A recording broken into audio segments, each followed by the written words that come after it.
Hello everyone, welcome to Mobes classes. जैसा कि आप लोगों से मैंने कल पूछा था कि क्या करवाना चाहिए, तो आप लोगों ने बताया कि सर पहले न्यू चैप्टर नहीं ले करके चल के पहले आप प्रीवियस चैप्टर को ही देख लीजिए। उसमें कुछ आप लोग का डाउट्स है वो क्लियर करके उसके बाद नेक्स्ट चैप्टर की तरफ बढ़ने के लिए। तो मैं सोच रहा था कि आज बायो ले लूँ, बट फिर मैंने सोचा कि कुछ ऐसा क्वेश्चंस करवा दूँ जो एनसीईआरटी से बाहर हो, या कुछ थोड़ा अप लेवल का या कुछ अलग तरीके के क्वेश्चंस जो कि आपको मतलब सॉल्व करने में आसानी हो। ठीक है, तो यहाँ जनरली इसमें 11 क्वेश्चंस मैं ये इस वीडियो में दे रहा हूँ आपको, और कुछ क्वेश्चन सिलेक्टेड हैं, और 6 से 7 क्वेश्चन आपको मैं होमवर्क में भी दूंगा। तो आप लोग को क्या करना है, ये सारा 11 क्वेश्चन यानी कि 11 क्वेश्चन ये, और उसके साथ साथ जो 4-5 क्वेश्चन मैं जो होमवर्क में दूंगा, 5-6 क्वेश्चन वो आपको लिख करके होमवर्क के रूप में आपको सबमिट करना है। ठीक है, क्वेश्चंस को ध्यान रखिएगा, क्वेश्चंस इंपॉर्टेंट है तो इसीलिए इसको कहीं इंपॉर्टेंट जगह ही लिख करके रखिएगा। अच्छा अच्छा क्वेश्चंस ढूंढ करके मैंने लिखा है इसमें। ठीक है, तो अब देखते हैं वन बाय वन क्वेश्चंस को मैं देखते चलता हूँ। ठीक है, तो स्टार्ट करते हैं। थोड़ा जूम कर दे रहा हूँ ताकि आप लोग को दिखने में आसानी हो। क्वेश्चन नंबर फर्स्ट कह रहा है हमारा कि why is combustion reaction and oxidation reaction. अब कंबशन रिएक्शन का मतलब क्या होता है? कंबशन का मतलब क्या होता है? किसी भी चीज़ का जलना, किसी भी चीज़ का जलना। अगर कोई भी चीज़ क्या कर रहा है कि बर्न कर रहा है, तो बर्न करने का मतलब क्या हो रहा है? वो कंबशन हो रहा है। तो उसको ऑक्सीडेशन क्यों कहेंगे, यहाँ पे ये समझना है। ठीक है, तो हम जानते हैं कि कंबशन जो होता है ना, जब भी होगा ये क्या होगा, ऑक्सीजन के प्रेजेंस में ही बर्न करेगा। ठीक है, और ऑक्सीडेशन रिएक्शन का मतलब हम लोग जानते हैं क्या? Addition of oxygen, addition of oxygen. तो यहाँ पे अगर हम देखेंगे तो कंबशन जो है, यहाँ पे हम अगर देखेंगे समझना चाहेंगे, कंबशन इसलिए है क्योंकि ये हमेशा कैरिड आउट होता है इन द प्रेजेंस ऑफ ऑक्सीजन। अगर हम बात करें मीथेन की, बात करें CH4 मीथेन को बोलते हैं। अगर मीथेन को ही हम ऑक्सीजन के प्रेजेंस में बर्न करेंगे तो यहाँ पे carbon dioxide as a product और वाटर एज ए प्रोडक्ट के रूप में क्या होगा? रिलीज होगा। क्या होगा? रिलीज होगा। तो इस तरीके से हम ये जान सकते हैं, अगर कोई भी चीज़, कोई भी रिएक्शन अगर हो रहा है, अगर कंबशन हो रहा है, अगर किसी भी चीज़ में कोई भी सबस्टांस में कंबशन हो रहा है, तो वो लाजमी है कंबशन जब भी होगा तो ऑक्सीजन के प्रेजेंस में होगा, तो उसको हम कहेंगे कि वो ऑक्सीडेशन रिएक्शन के अंदर आएगा। ठीक है, question number second. Question number second क्या कर रहा है, क्या होगा जब एक लाइम वाटर को CO2 जब CO2 क्या होगा, बबल्ड के थ्रू उससे निकलेगा। मतलब what happens to lime water when CO2 gas is bubbled through it in excess. अगर किसी लाइम वाटर में CO2 की जो गैस होती है वो अगर बबल्स के रूप में बहुत ज़्यादा मात्रा में निकलेगी तो क्या होगा? ठीक है, तो सबसे पहले यहाँ पे आपको समझना है कि क्वेश्चन बोला क्या। तो बोल रहा है क्या कि हम लोगों ने क्वेश्चन से हमको पता चल रहा है कि लाइम वाटर में अगर CO2 का गैस का जो बबल्स होता है, बुलबुला जिसको बोलते हैं, अगर वो ज़्यादा मात्रा में निकलेगा तो क्या होगा? तो क्या होगा? जनरली कुछ नहीं होगा। जब कोई CO2 का गैस बबल्ड होगा लाइम वाटर के थ्रू, ठीक है, तो यहाँ पे पहले तो वो मिल्की बनेगा। मिल्की कहने का मतलब पूरा सफ़ेद हो जाएगा। ठीक है, सफ़ेद हो जाएगा मतलब वाइट कलर का हो जाएगा।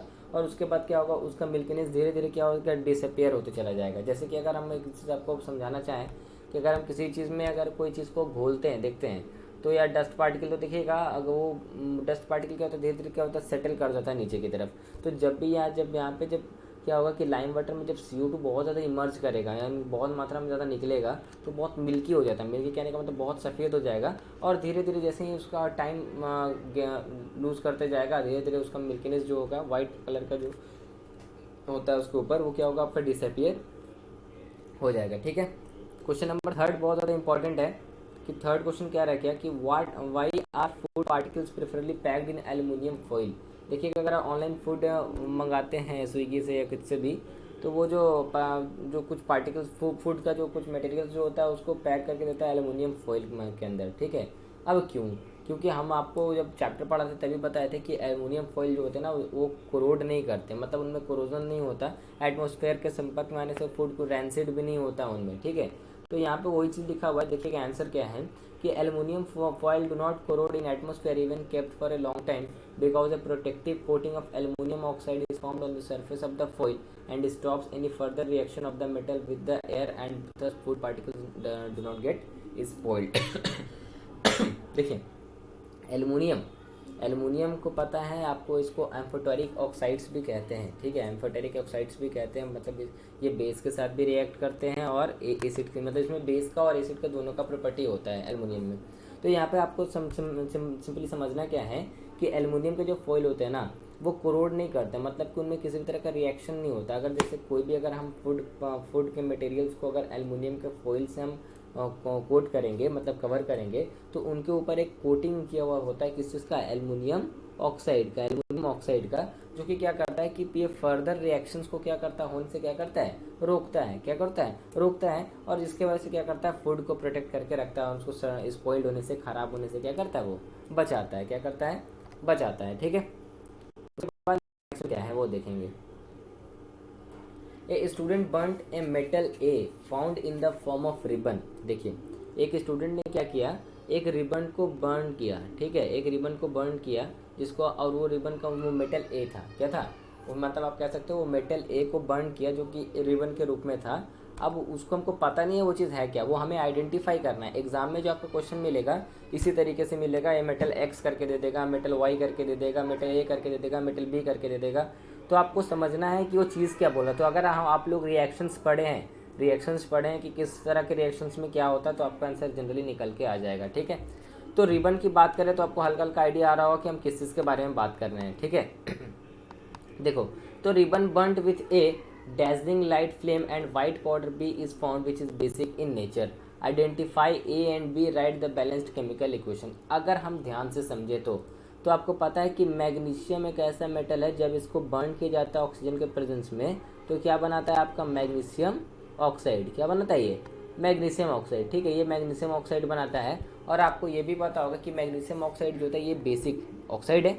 तो क्या ये बेसिक इन नेचर होगा, क्या ये बेसिक इन नेचर होगा। अगर हम बात करें तो यहाँ पे पूछ रहा है ए और बी का बारे में क्या है, तो ए हमारा हो गया मैग्नीशियम, बी हमारा हो गया ऑक्सीजन। बी क्या हो गया हमारा, ऑक्सीजन। ठीक है सॉरी, क्वेश्चन पूछ के रहा है, the ribbon burned with dazzling flame and a white powder B is formed. तो बी जो बना है, बी हमारा क्या हो गया आपका, मैग्नीशियम ऑक्साइड। वो एक पाउडर है। ठीक है, व्हाइट पाउडर है।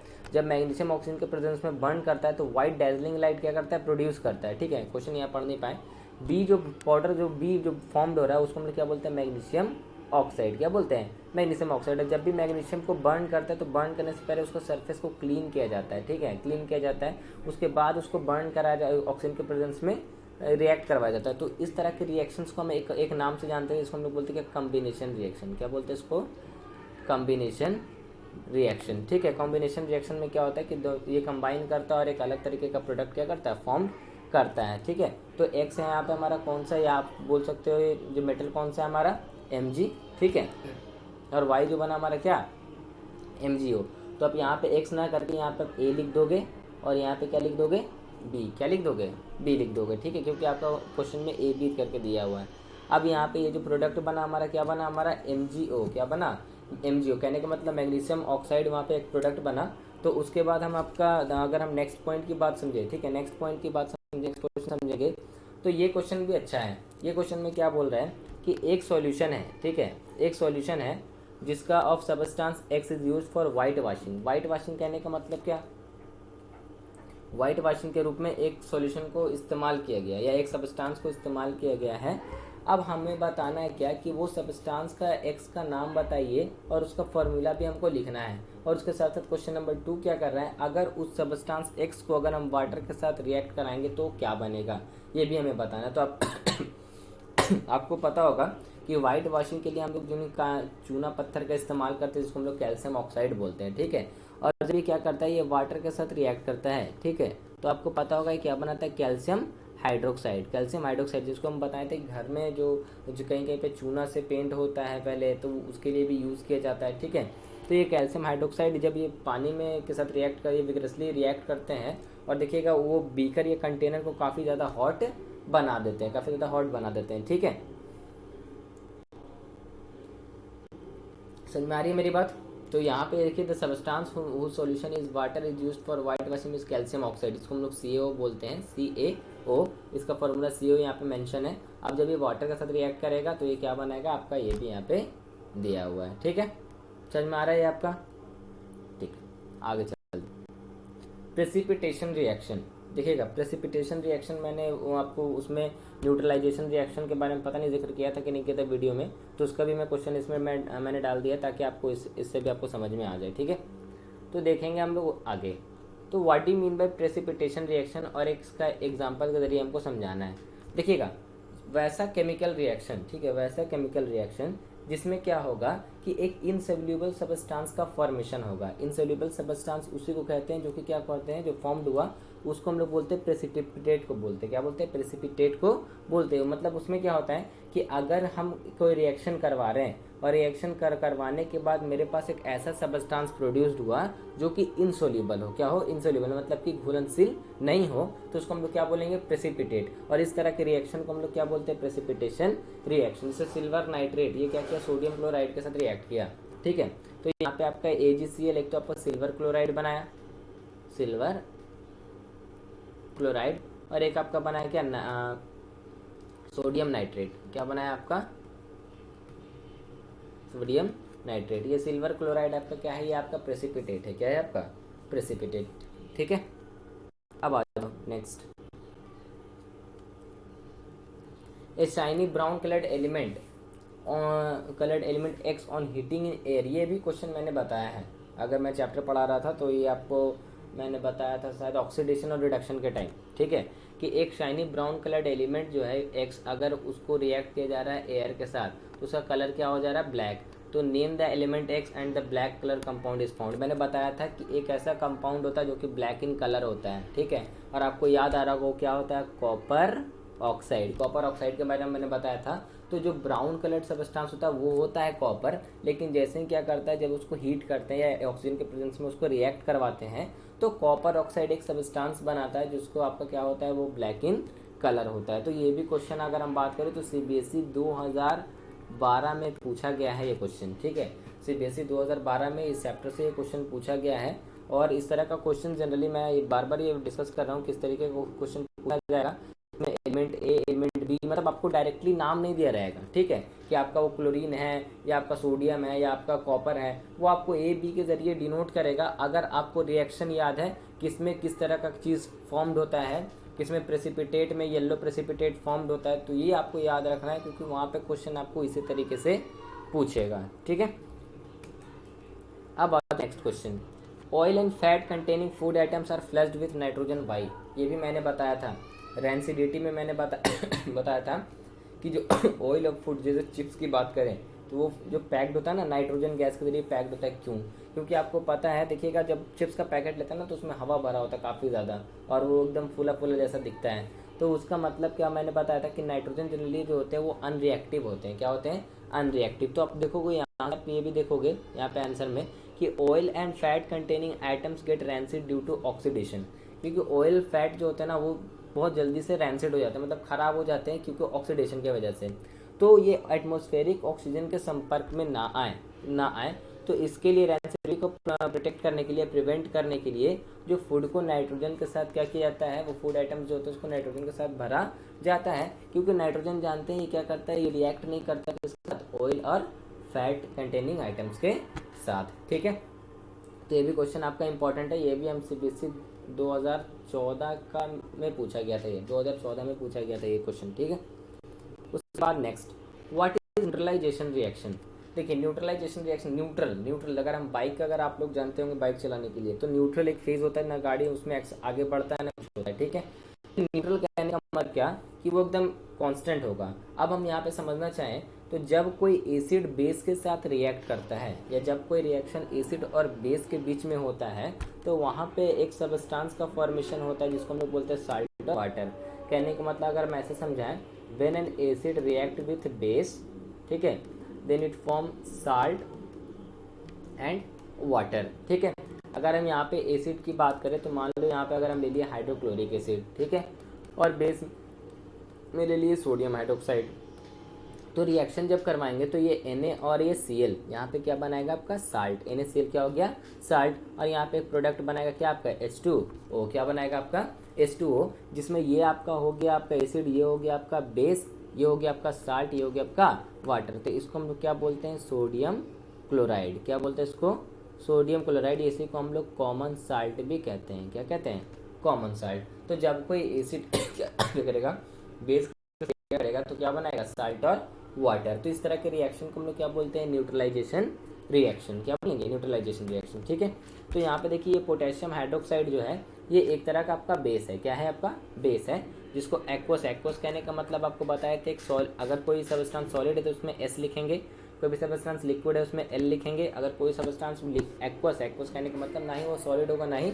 लिक्विड होगा, मतलब एक तरह का सॉल्यूशन, तो उसको हम लोग क्या बोलेंगे, एक्वस लिखेंगे। क्या लिखेंगे, AQ शॉर्ट फॉर्म में। देखो, तो पोटेशियम हाइड्रोक्साइड ये आपका क्या है, आपका बेस है। क्या है, आपका बेस। और ये नाइट्रिक एसिड ये क्या है, आपका एसिड है, HNO3 जिसको हम लोग बोलते हैं। ये रिएक्ट करेगा तो ये क्या करेगा कि ये के, यानी कि ये के पोटेशियम रिएक्ट कर देगा किसके साथ, NO3 के साथ, तो पोटेशियम नाइट्रेट यहाँ पे बनाएगा, जो कि एक तरह का क्या है, साल्ट है। ठीक है, और यहाँ पे जो H2 है वो क्या है, आपका वाटर। तो देखो, जब कोई एसिड रिएक्ट किया बेस के साथ तो क्या बनाया, साल्ट बनाया और वाटर बनाया। तो इस तरीके के रिएक्शन को हम लोग क्या बोलेंगे, न्यूट्रलाइजेशन रिएक्शन। क्या बोलेंगे, न्यूट्रलाइजेशन रिएक्शन। और इसका जो सबस्टांस जनरली जो बनता है वो जनरली हम बोलते हैं न्यूट्रल इन नेचर होता है। न्यूट्रल कहने का मतलब ना ही वो एसिड होता है ना ही वो बेस होता है। ठीक है,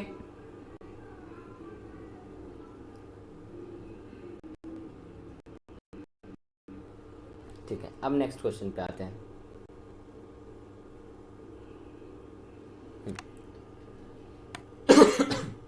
तो ये वाला क्वेश्चन को लास्ट में हम करवाते हैं। क्यों, क्योंकि यहाँ इसमें मैंने आंसर नहीं लिखा है, इसमें मैं आपको समझाऊंगा कि कैसे क्या हो रहा है इसमें। ठीक है, तो लास्ट में मैं इसको एक्सप्लेन करूंगा, क्योंकि मैं नेक्स्ट स्लाइड में चला जाऊंगा, क्योंकि दो क्वेश्चन मैंने इसमें, एक समझाने वाला रखा है इधर ये, और इधर मैंने रखा है आपका कहाँ है, ये बैलेंस करने वाला, दो तीन क्वेश्चन। ठीक है, आपको होमवर्क भी दे दूंगा।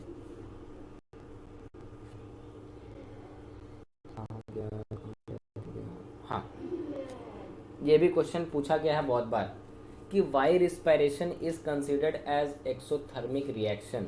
और आपको ये भी पता होगा कि डाइजेशन जो होता है वो हमारा एंडोथर्मिक रिएक्शन होता है। ठीक है, तो अगर रिस्पायरेशन की बात करें तो रिस्पायरेशन में क्या होता है कि फूड का ब्रेक डाउन होता है इन द प्रेजेंस ऑफ ऑक्सीजन, और उसके बाद जब ग्लूकोज ब्रेक डाउन करते हैं तो उनके साथ साथ वो कार्बन डाइऑक्साइड बनाते हैं, वाटर रिलीज करते हैं, और कुछ हीट एनर्जी क्या करते हैं, रिलीज होता है। तो एक्सोथर्मिक रिएक्शन का मतलब हम लोग जानते हैं कि जिसमें हीट एनर्जी क्या होगा, इवॉल्व होगा या रिलीज होगा, क्या होगा, रिलीज। और जिसमें हीट एनर्जी क्या होगा, एब्जॉर्ब होगा, उसको हम लोग क्या बोलेंगे, इंडोथर्मिक रिएक्शन। एक्सोथर्मिक का मतलब क्या होगा, जिसमें हीट एनर्जी रिलीज होगा, हीट एनर्जी रिलीज्ड।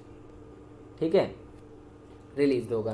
तो जब रिस्पायरेशन होता है हम लोग इनहेल करते हैं ऑक्सीजन को फ्रॉम द एटमोसफेयर, और ये ग्लूकोज हमारे बॉडी से, ऑफ आवर बॉडी सेल्स क्या करता है, प्रोड्यूस करता है, रिएक्ट ब्रेक डाउन करके कार्बन डाइऑक्साइड एंड वाटर। और इस कंडीशन में क्या हो रहा है, हीट जो हो रहा है लिबरेट, मतलब हीट रिलीज हो रहा है, और इसीलिए रिस्पायरेशन को क्या कहा गया है, एक्सोथर्मिक, सॉरी हाँ एक्सोथर्मिक रिएक्शन, क्योंकि इसमें हीट क्या हो रहा है, रिलीज हो रहा है। अगर हीट एब्जॉर्ब हो जाता तो वो हमारा होता है डाइजेशन में, जब हम लोग डाइजेशन होता है तो वो प्रोसेस में एब्जॉर्ब होता है, जिसके वजह से वो क्या कहलाता है, आपका एंडोथर्मिक रिएक्शन। ठीक है, अब आपका दो क्वेश्चन बच गया, वो दो क्वेश्चन को हम देख लेते हैं फटाफट।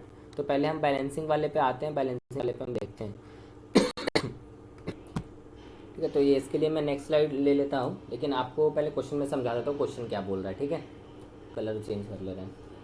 एक कंपाउंड एक्स है जो कि एक कंपाउंड एक्स है जिसका इस्तेमाल किया गया है ड्रिंकिंग पर्पस के लिए। हमको नहीं पता वो कंपाउंड क्या है, लेकिन इतना बोल दिया उसका पीएच वैल्यू कितना है उस कंपाउंड का 7, कहने का मतलब वो न्यूट्रल होगा। ठीक है, it's acidified solution undergoes decomposition in the presence of electricity. ठीक है, इलेक्ट्रिसिटी के प्रेजेंस में उसको क्या कर दिया गया, डिकम्पोज किया गया। तो वहाँ पे जो गैस फॉर्म हुआ YnZ।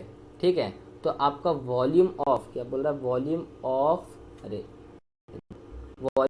Y is double than Z, मतलब जो वॉल्यूम ऑफ Y है वो डबल है आपका Z से। जब ब्रेकडाउन जो हुआ वो YZ में आपका डबल है, तो Y is highly combustible where Z is supporter of oxygen. क्या बोल रहा है, Y आपका हाईली कंबस्टिबल मटेरियल है, और जहाँ तक जो Z जो है वो Z है वो सपोर्टर ऑफ कंबसन है। तो आइडेंटिफाई द गैसेज, या identify XYZ and right the chemical reaction involve. अब देखो आप लोग को समझ में आ रहा होगा, आप लोग को समझ में आ रहा होगा क्या कि यहाँ पे जो कंपाउंड न्यूट्रल जिसको बोला वो हमारा क्या है, वाटर। क्या है हमारा, वाटर। ठीक है, जो कि हम उसको जानते हैं क्या, लिक्विड। क्या जानते हैं उसको, लिक्विड।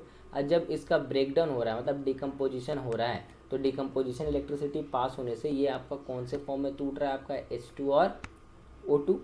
ठीक है, जहाँ पे ये भी गैस है हमारा और ये भी क्या है हमारा गैस। ठीक है, बैलेंस करने के लिए यहाँ पे हम 2 डाल दिए। अब हमें समझना क्या है कि ये तो हमारा x था जो कि डिकम्पोज हुआ, और यहाँ पर जो जो प्रोडक्ट बना वो हमारा y और z। यहाँ पे ये भी चीज़ मेंशन किया, यहाँ पे ये भी चीज़ मेंशन किया कि यहाँ पे एक जो है ना हमारा डबल है, क्या है आपका डबल। अगर हम बैलेंस करके ना देखें, आपको ये भी पता होगा कि वाटर का फॉर्मूला होता है H2O। क्या होता है आपका H2O। तो H2O में हमारा H जो होता है वो ट्वाइस होता है एज़ कम्पेयर टू ऑक्सीजन। मैंने बताया भी था 2:1 के फॉर्म में। तो यहाँ पे आपका बोल रहा है कि एक जो होता है हमारा सपोर्टर ऑफ ऑक्सीजन, तो सॉरी कंबसन, तो सपोर्टर ऑफ कंबसन में हम किसको जानते हैं, ऑक्सीजन को। ऑक्सीजन जो है आपका सपोर्टर ऑफ कंबशन में आता है, ठीक है। और आपका एक जो वाई जो प्रोडक्ट है आपका वो क्या होता है, हाईली कंबस्टिबल मटेरियल होता है। हाईली कंबस्टिबल मटेरियल जैसे कि उसको रॉकेट फ्यूल के रूप में भी इस्तेमाल किया जाता है, किसको, हाइड्रोजन को। तो यहाँ पे आपको आंसर जो लिखना है, आपको रिएक्शन यही मेंशन करना है, ये वाला जो रिएक्शन मैंने लिखा है ये रिएक्शन। आपको पता नाम से ही पता चल क्या कि जब वाटर का ब्रेकडाउन होगा तो कंपोनेंट में टूट रहा है, 2 कंपोनेंट डिकम्पोजिशन रहा है इलेक्ट्रिसिटी के पैसेज में। और वहाँ पे ये भी मेंशन कर रहा है कि जो एक प्रोडक्ट जो बन रहा है वो जो बन रहा है एक जो होगा दूसरे से क्या होगा, डबल होगा। तो हम लोगों ने पढ़ा था कि वाटर को जब डिकम्पोज होता है तो इलेक्ट्रोलाइटिक के इलेक्ट्रोलाइसिस की वजह से जब उसका डिकम्पोजिशन होता है तो वहाँ पे क्या होता है कि एक कंपाउंड का रेशियो या एक एलिमेंट का रेशियो बोल सकते हैं कि गैस का रेशियो जो होता है वो ज़्यादा होता है एज़ कम्पेयर टू सेकेंड। तो ये आपका आपका हो जाएगा ये रिएक्शन। इसमें आपको ये लिखना होगा x कौन है, तो x आपको लिखना है ये आपका H2O जो कि वाटर है, y जो बना हमारा कौन है H2O, और आपका गैस जो Z जो बना कौन है आपका O2 जो कि आपका O2 जो है आपका सपोर्टर ऑफ कंबसन है, और अब y जो है आपका वो क्या है आपका हाईली कंबस्टिबल मटेरियल। ठीक है, समझ में आया मेरा बात। अब आते हैं नेक्स्ट क्वेश्चन पे। शायद सारा क्वेश्चन कंप्लीट हो गया, लास्ट क्वेश्चन एक बचा हुआ है। Last question balancing the equation दिख जाएगा, इतना में छोटा करना पड़ेगा। अच्छा, इतना में तो मेरे ख्याल से आप लोग को विजिबल होना चाहिए, ठीक है।